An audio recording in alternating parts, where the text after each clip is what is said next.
Recently, the Chinese steel industry has been experiencing a serious crisis. Many factories, especially private ones, have been forced to close down one after another. This affects various regions of the country including Tangshan, Hebei, Guangzhou, Chongqing and even Jiangsu. Manufacturers of square and round tubes are facing particular difficulties.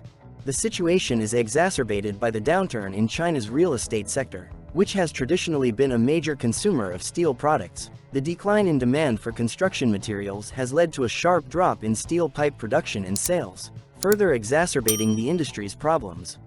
Many steel plants are forced to lay off workers en masse or send them on unpaid vacations. This creates serious social problems as workers are forced to find new ways to earn a living. Many are trying to find work in other sectors, such as the electronics industry, but even there the situation is difficult due to the decline in foreign orders.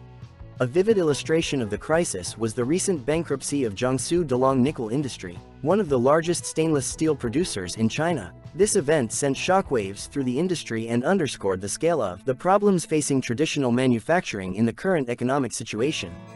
Delong Nickel Industry, founded by Steel King Dai Guofeng, was a large private enterprise specializing in the production of nickel alloys. The company had a complete production cycle including iron and steel smelting, rolling, pickling and cold rolling. In 2023, Delong Nickel Industry was ranked 47th on the list of China's top 500 private enterprises with revenue of 169.5 billion yuan.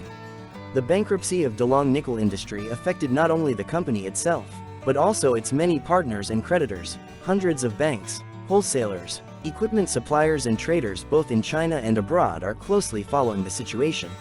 Another telling example was the bankruptcy of Donglan Group, another Fortune 500 company in China. This bankruptcy affected 18,000 employees and came as a surprise to many, given that the company was recently among the industry leaders. Analysts attribute Donglan Group's problems to its close ties to the real estate sector. The company was the largest producer of construction steel in China, but the decline in real estate investment in recent years has hit its business hard.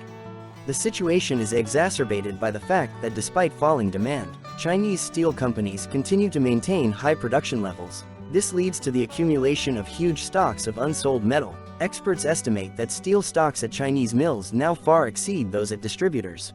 In an attempt to solve the problem of overproduction, Chinese steel companies are increasingly entering international markets. China's steel exports rose 24% in the first half of this year and could approach the record level of 2015. However, this strategy poses problems for other countries. The influx of cheap Chinese steel has led to a drop in prices on the global market and caused a negative reaction from local producers. For example, Chile's largest steelmaker was forced to suspend operations due to its inability to compete with Chinese imports.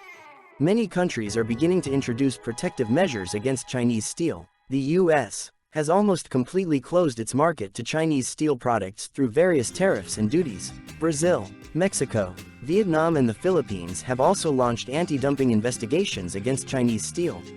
Despite these challenges, Chinese companies continue to look for new opportunities to grow. Some, like Bayo Steel, are trying to acquire foreign assets or form joint ventures with foreign partners. The situation in the Chinese steel industry remains tense and will largely depend on developments in the real estate sector and the general state of the country's economy. Many experts predict that the downturn in the real estate sector will continue, which means further difficulties for steel companies if they are unable to control production levels. Thank you for watching this video.